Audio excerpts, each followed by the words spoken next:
네, 이번에는 하드웨어 엔지니어의 생각이 UVM 사용에 어떤 영향을 미치는지 찾아보도록 하겠습니다.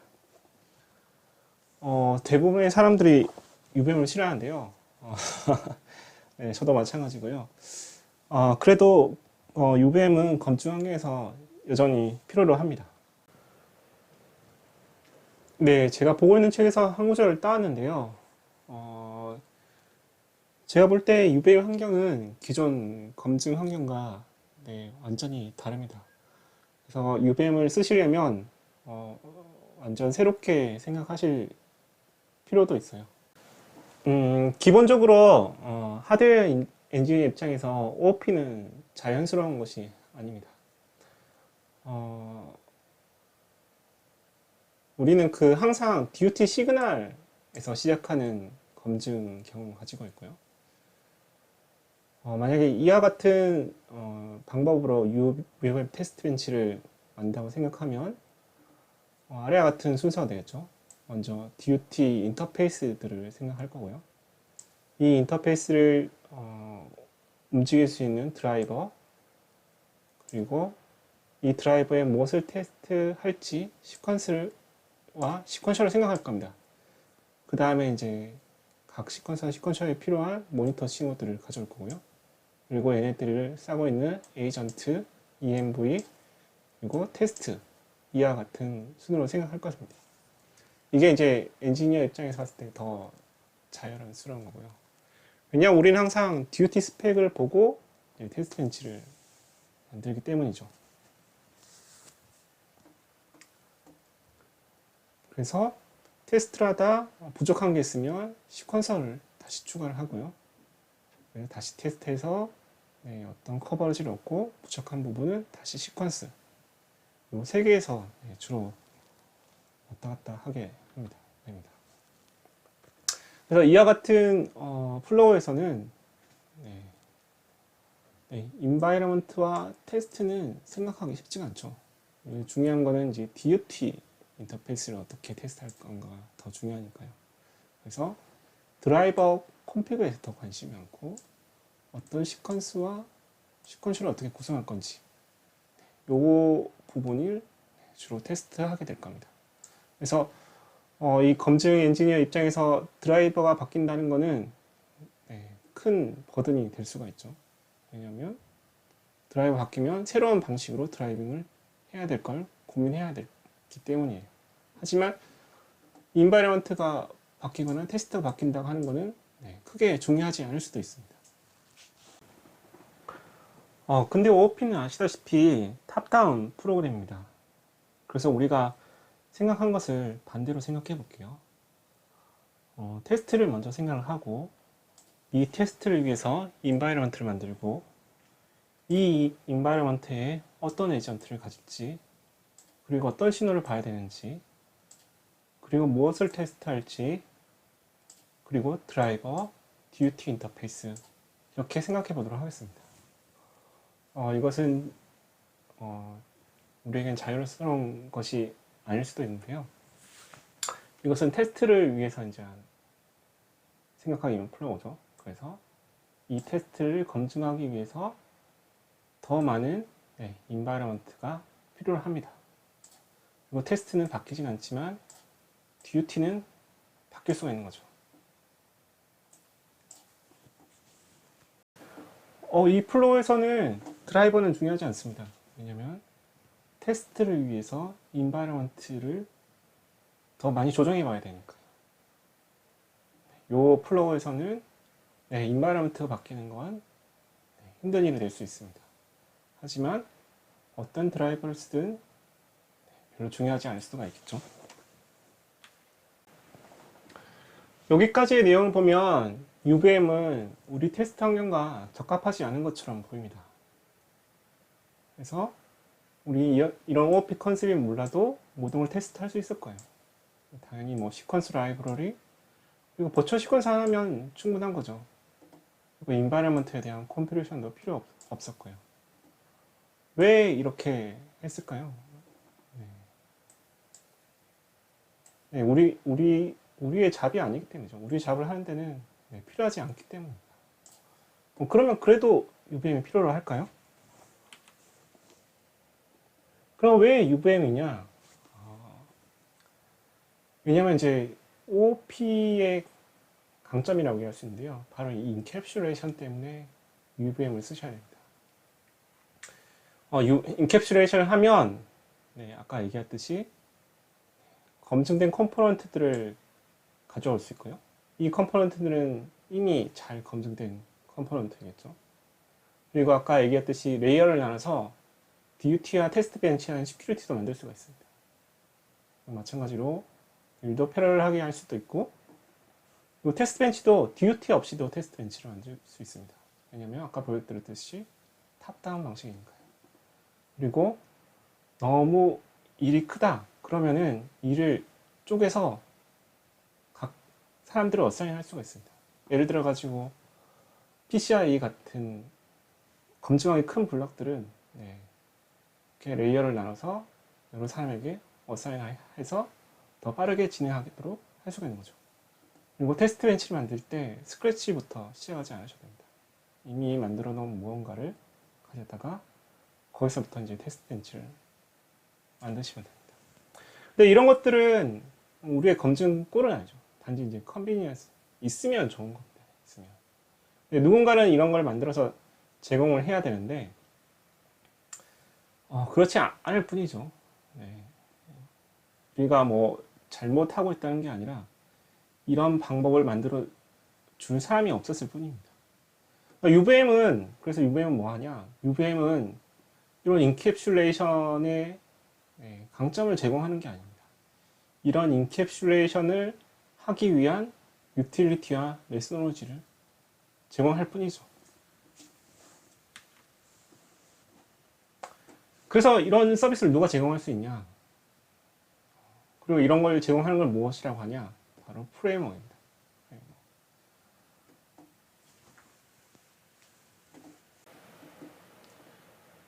이쪽이 아이솔레이션 돼 있다는 뜻은 이 인바이런트가 다른 걸로 바뀔 수가 있다는 말이죠.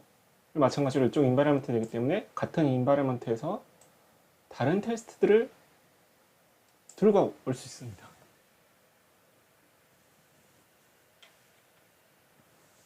그리고 이 입장에서는 어떤 인바이런트가 오든 똑같은 드라이브를 가지고 계속해서 테스트 해낼 수가 있는 거죠.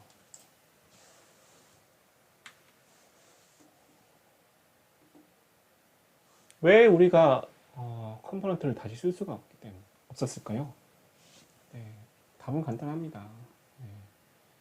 이런 리유즈에이블한 프레임워크에서 일하지 않았을 뿐이죠. 누군가는 이런 프레임워크를 만들기 위해서 노력을 해야 되고요. 이런 프레임워크를 만들어 놓으면 이미 남들이 사용하고 있는 메소노로지들을 쉽게 정의할 수 있습니다. 아까 얘기했듯이 패러럴로 이렇게 작업을 할 수 있기 때문에 인바이러먼트 하는 사람은 인바이러먼트를 작업을 하고 DUT를 다루는 사람들은 DUT 작업을 하면 되는 거죠. 서로 패러럴 작업하다가 어떤 시기에 머지를 하고 이 머지를 하면 이 인바이러먼트가 지원하는 이런 각각의 툴들을 쉽게 사용할 수 있습니다. 이런 일 때문에 UVM을 쓰는 거죠. 다시 돌아와서 우리는 이 리유즈라는 것에 익숙하지가 않습니다. 여기 보시면은 인바이러먼트 이름을 탑이라고 붙여놨는데요. UVM 레퍼런스 매뉴얼을 보면 이 인바이러먼트 정의를 보면 이거는 나중에 다시 사용될 수 있다. 서버 인바이러먼트처럼 더 큰 시스템에. 근데 이 이름 자체를 보면 탑이기 때문에 이미 이 인바이러먼트가 재사용될 수 있다는 생각을 못하고 있는 거죠. 기존 데일로그 테스트 벤치를 한번 만들어 놓으면 이걸 다른 사람들이 재사용하기 힘들었습니다. 이 테스트 벤치는 나만을 위한 거였죠. 근데 UVM은 테스트 벤치를 리유즈에이블 하게 만들 수 있습니다. 이 리유즈에이블 단위가 뭐냐? 바로 인바이러먼트 단위인 거죠. 그래서 이 탑 인바이러먼트 붙인 거는 잘못됐다고 볼 수 있습니다. 만약에 어떤 IP를 검증을 할 때 우리는 이제 테스트 벤치를 만들겠죠. 그리고 테스트 체커를 추가하고 커버리지 유닛도 붙일 겁니다. 그리고 어서션도 넣을 거고 뭐 어떤 퍼포먼스나 파워를 측정하기 위한 컴포넌트도 추가할 겁니다. 이런 테스트 벤치를 하기 위해서는 엄청 많은 시간이 필요를 한데요. 몇 달에서 심하게는 1년씩 걸릴 수도 있죠. 이미 이 테스트 벤치가 잘 검증된 코드인 거죠. 우리가 그 SOC 팀이나 다른 곳에 IP를 전달할 때 왜 이 테스트 벤치는 전달을 못할까요? 만약에 이 테스트 벤치를 SLC 레벨에 전달하면 SOC 레벨에서는 그 테스트 벤치로 바로 SOC 테스트 벤치를 만들고 이 OOP의 특징인 인헤리턴스와 폴리모피즘을 통해서 자기가 원하는 테스트 벤치를 꾸밀 수가 있는 거죠. 그리고 자신에 맞는 테스트를 추가할 수도 있고요. 그리고 IP에서 테스트한 테스트도 PSS를 통해서 SOC 레벨에서 테스트할 수 있습니다. 내가 테스트한 IP 테스트들을 SOC 레벨에서 피드백을 받아올 수 있는 거죠. 이 피드백을 받으면 내 테스트 또한 더욱 베리파이드된 코드가 되는 겁니다.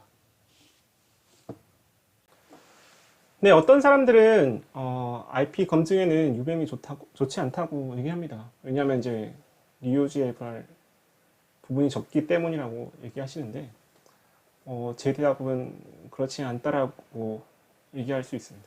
왜냐하면 지금 만드시는 테스트 벤치가 리유즈에이블 한 거기 때문입니다. 이것 때문이에요. 당연히 SOC 랩에서는 IP에서 제공받은 테스트 벤치가 있으면 쉽게 테스트 벤치를 꾸밀 수가 있고요. 그리고 이 꾸민 테스트 벤치에서 이거죠. OOP의 특징인 인헤리턴스나 폴리모피즘을 통해서 SOC 피처를 구현하시면 됩니다.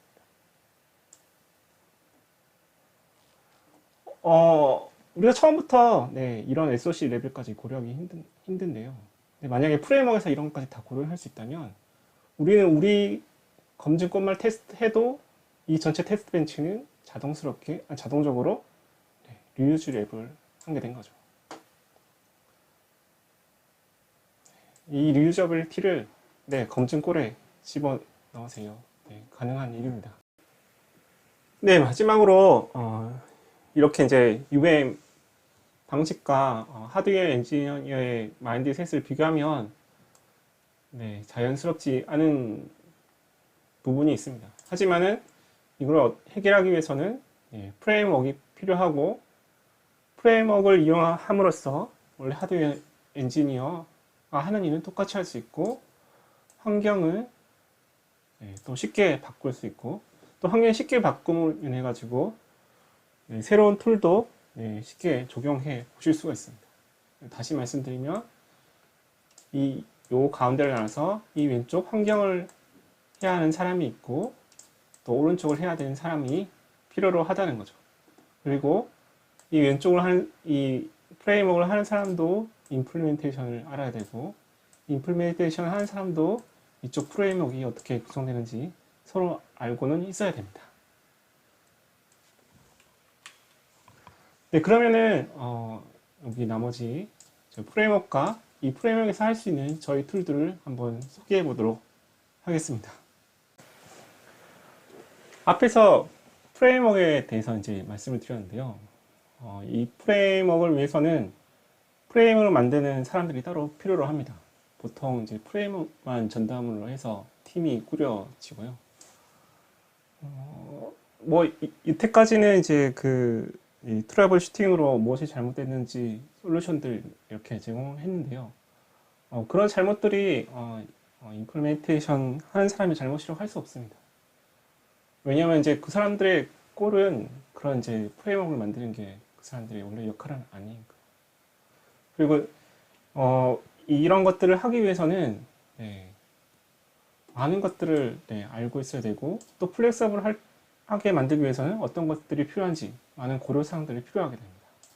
이런 것들을 만들기 위해서 지금 당장 검증을 해야 되는데 시간과 노력이 충분하지 않죠. 하지만 OOP에서는 누군가 한 번만 만들어 놓으면 누구든지 다 쓸 수가 있습니다.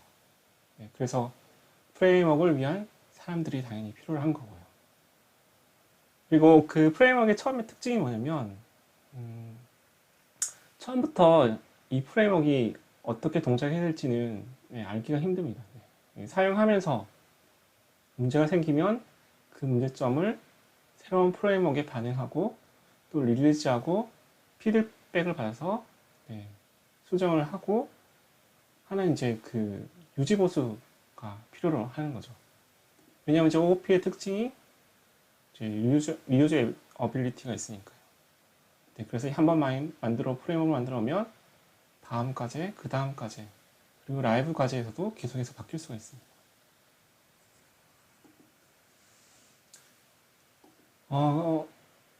우선은 이제 현재 그럼 왜 우리가 이제 프레임워크를 왜 가지지 못하냐? 그리고 왜 프레임워크를 생각하지 못하냐? 현재 문제점을 다시 한번 프레임워크 입장에서 살펴보도록 하겠습니다. 저희가 새로운 툴들을 소개할 때 제일 많이 듣는 소리가 현재 테스트 벤치를 이걸 위해서 쉽게 바꿀 수 없다 이런 얘기를 많이 듣습니다. 뭐 여러 가지 많은 이유가 있겠지만 가장 큰 이유는 프레임워크가 컨티뉴스하게 관리가 안 되기 때문이죠. 지금 그림에 보듯이 이제 전통적인 방법인데요. 검증 방법인데 이 검증 플로우를 보시면 처음에 검증 계획을 세우고 이 검증 계획에 맞는 테스트 벤치와 테스트 코드를 만들죠. 그리고 시뮬레이션을 하고 그 결과를 얻어가지고 충분한 결과를 얻으면 IP를 릴리즈하게 됩니다. 근데 우리가 알다시피 UVM은 재사용 가능한 코드죠. 그럼 재사용 가능한 부분이 바로 이 테스트 벤치와 테스트 코드인데 현재 이 플로우에서는 재사용 가능한 플로우가 없죠. 이 플로우에서 우리가 놓치고 있는 게 뭘까요? 테스트 벤치를 리유저블 하게 한번 생각을 해볼게요. 그러면 뭔가 피드백을 받아서 얘를 다시 수정하는 플로우가 필요로 하겠죠. 시뮬레이션 타임에서도 뭔가 피드백을 받을 수 있고 리절트를 볼 때마다 뭔가 피드백을 받을 수 있습니다. 그리고 IP를 릴리즈한 커스터머로부터 또 뭐 어떤 피드백을 받을 수 있겠죠. 그런 것들을 반영해서 테스트 벤치를 계속해서 업데이트 할 수가 있는 거죠. 이렇게 이 테스트 벤치는 프레임워크이기 때문에 어떤 프로젝트에도 또 사용할 수가 있습니다. 동일하게 겪었던 문제를 다시 겪을 필요가 없는 거죠. 이미 그 저보다는 이제 검증 전문가이시니까요. 요 플로우에 대해서 이제 뭔가 넣을 수 있다는 아이디어들이 있을 건데 이거는 뭐든 다 가능합니다.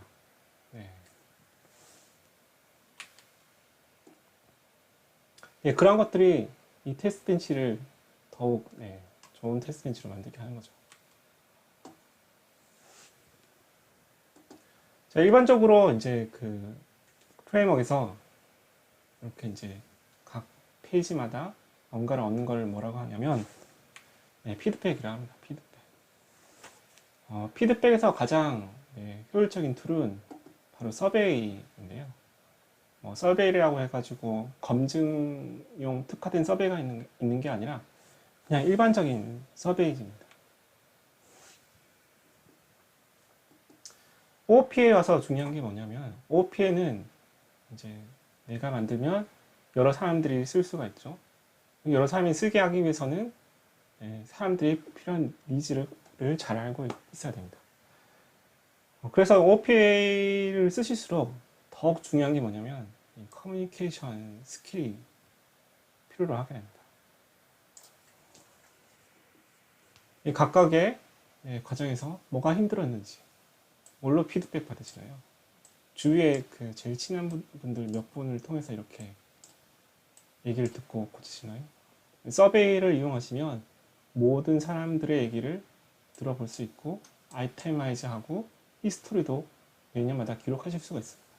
그래서 똑같은 서베이를 통해서 그 문제가 해결되었는지 안 해결되었는지 확인할 수도 있겠죠.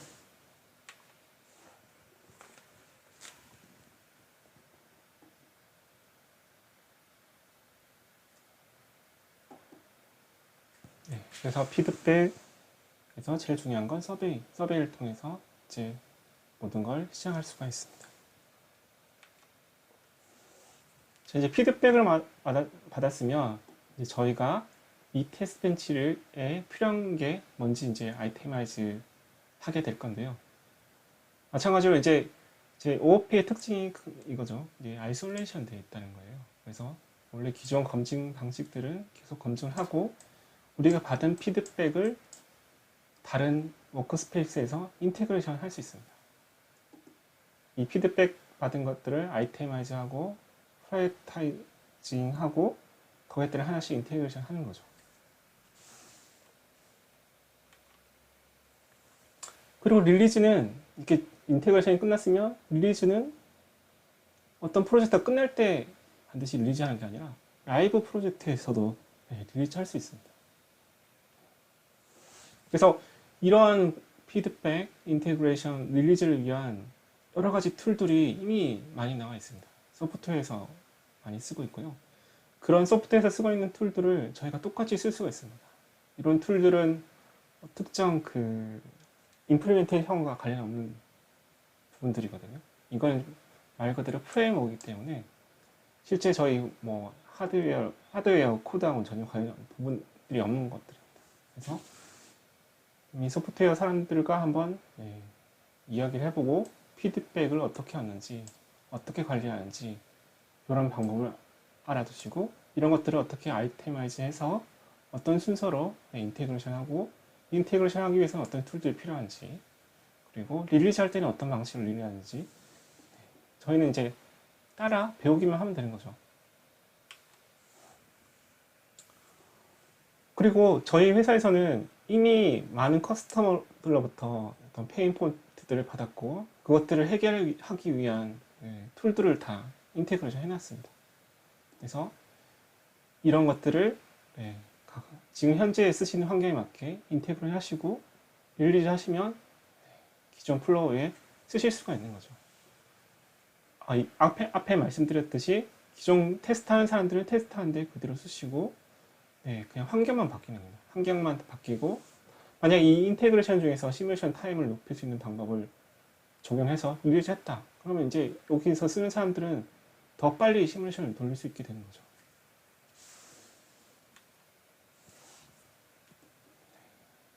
현재 프레임워크는 전통적인 프레임워크는 이렇게 일방적인 방식이었지만 UVM을 씀으로써 테스트 벤치와 테스트 코드를 리유즈에이블 할 수 있게 됐고 따라서 각 페이지마다 피드백을 받고 인테그레이션 하여 릴리즈할 수 있는 새로운 플로우가 적용이 됐습니다.